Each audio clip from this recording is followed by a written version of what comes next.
Shalom, Hanouka Sameach à tous et à toutes, et merci d'être avec nous. Voilà, depuis Ouman, donc avec un groupe d'invités. Rabbeinu, il a parlé d'invités. Baruch Hashem, on a des invités très importants qui sont là. Les grandes Neshamot qui sont venus chercher le rapprochement au Tzadik. Alors Rabbeinu, il a raconté un Maaseh du Oréach, un Maaseh de l'invité. Rabbeinu, il a raconté ça le premier soir de Hanouka, après l'allumage des Nerot.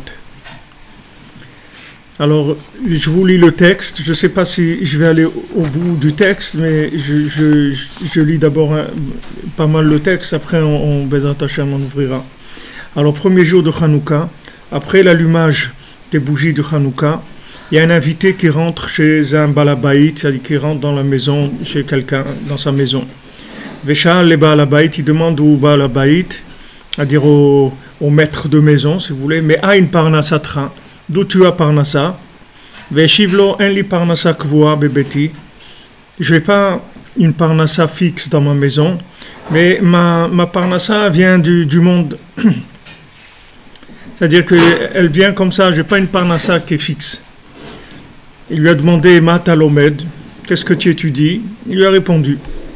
Vayom Isechim Yachad, ils parlaient ensemble, jusqu'à qu'ils sont arrivés à parler d'une discussion qui vient du cœur. Et le balabait, c'est-à-dire le maître de maison, il a commencé à languir et à vouloir beaucoup. Et comment on arrive à un niveau dans la sainteté. Alors l'invité lui a dit, je vais apprendre ça avec toi. Et le maître de maison, le monsieur, le balabait, il a commencé à penser, peut-être c'est pas du tout un homme celui-là. Mais après il a vu qu'il parle avec lui comme quelqu'un naturellement. Mais tout de suite il a eu envie d'avoir confiance en lui et d'avoir confiance dans cet invité-là. Et il a commencé tout de suite à l'appeler Rabbi, mon maître. Et il lui a dit, avant tout, d'abord je vais apprendre de vous comment on fait pour se comporter selon l'honneur qui vous est dû. Et pas Chas Veshalom que je vais faire quelque chose qui va être contre votre honneur. Malgré ça, un être humain, c'est difficile de faire attention comme il faut.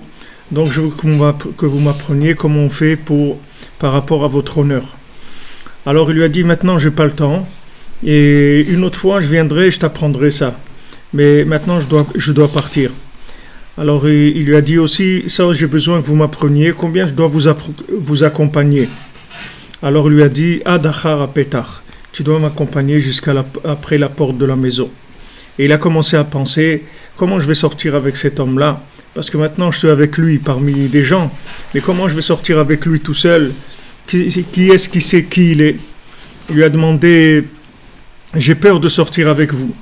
Il lui a dit, si moi je peux t'enseigner des choses, si je voulais te faire quelque chose, qu'est-ce qui m'aurait empêché de te faire quelque chose? Alors il est sorti avec lui, après le perron, la porte de la maison. Alors tout de suite, l'invité il l'a pris, et il a commencé à s'envoler avec lui. Et il avait froid, alors il lui a pris un vêtement et lui a donné. Il lui a dit, prends ce vêtement-là, et ce vêtement il sera bien pour toi. Et grâce à ce vêtement, tu auras de quoi manger, de quoi boire, vekol tuv, et tout ce qu'il y a de bien. Beteshev bebetecha, et tu resteras chez toi à la maison. Ou parach himo, et il s'est envolé avec lui. Alors maintenant le balabait, c'est-à-dire le monsieur de la maison, il regarde, et voilà, il se trouve chez lui à la maison. Et il ne croyait pas à ce qui lui arrivait, qu'il est dans sa maison. Alors il est chez lui, il parle avec tout le monde, il mange, il boit comme tout le monde. Et après il regarde, et il observe, et voilà qu'il est poréar kevatrila, il commence à voler comme au début. Et après il regarde, et il voit qu'il est chez lui à la maison. Après il est en train de s'envoler. Et comme ça c'était très longtemps. Après il l'a fait descendre entre deux montagnes. Et là-bas, il a trouvé un livre. Et là-bas, il y avait les lettres Aleph, Zayin, Chet, Hu, Dalet. C'était écrit comme ça. La lettre Aleph, Zayin et Chet, c'est Dalet. Et dans ce Sefer, il y avait des outils, des ustensiles, et dans des outils, il y avait des lettres. Et il y avait aussi dans ces ustensiles des lettres d'outils, qu'avec ces outils, on peut faire ces outils-là, ces ustensiles. Et il avait beaucoup envie d'apprendre ce qu'il y avait écrit dans ce Sefer-là. Il avait très envie de ça, d'apprendre qu'est-ce qu'il y a écrit dans ce Sefer. Après, il a regardé, il voit qu'il est chez lui à la maison. Et encore, il a regardé, et il a vu qu'il est là-bas. Alors, il s'est dit, voilà, je vais monter sur la montagne, parce que peut-être que je vais trouver là-bas un endroit habité. Alors, quand il est arrivé sur la montagne, il a vu qu'il y avait un arbre en or, avec des branches en or. Et sur ces branches en or, il y avait des kélim. Les kélim, je vous le traduis des fois récipients et des fois outils, parce que ça a les deux sens en hébreu. Alors il a vu là-bas qu'il y avait ces kélim-là, ces outils, ces instruments, tous ces récipients, comme ceux qui étaient dessinés dans le livre. Et dans ces récipients-là, il y avait des outils avec lesquels on fait ces récipients.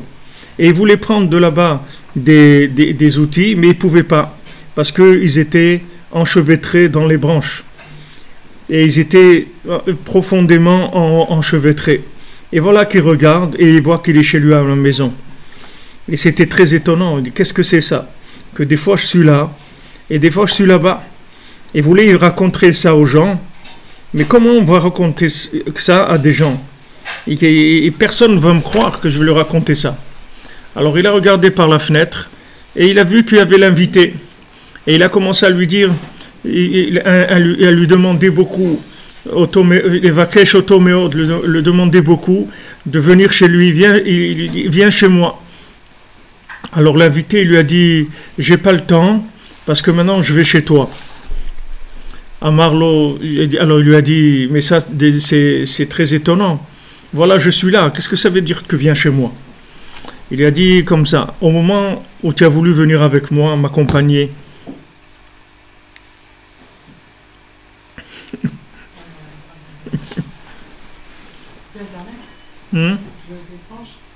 Non, c'est pas l'internet, c'est un truc de courant. Non, ça gêne pas ça. Il y a quelque chose que c'est. Peut-être que ça n'a rien fait, c'est juste l'écran, c'est possible, je sais pas.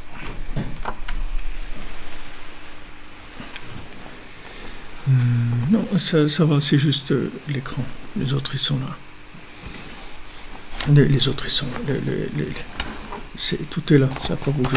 Excusez-moi, il y a une petite panne d'écran, mais ça n'a pas joué sur le flux d'internet.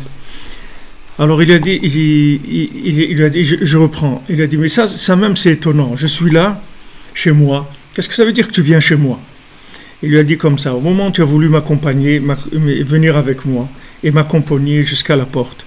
Alors j'ai pris ta neshama, j'ai pris ton âme et je lui ai donné un vêtement du Gan Eden Atarton, c'est-à-dire du paradis inférieur. Et le nefesh et le ruach, c'est-à-dire ton âme animale et ton souffle, ils sont restés chez toi. Donc maintenant, quand tu attaches ta pensée à là-bas, alors tu es là-bas et tu attires une lumière de ce vêtement-là, c'est-à-dire du Gana qui te donne une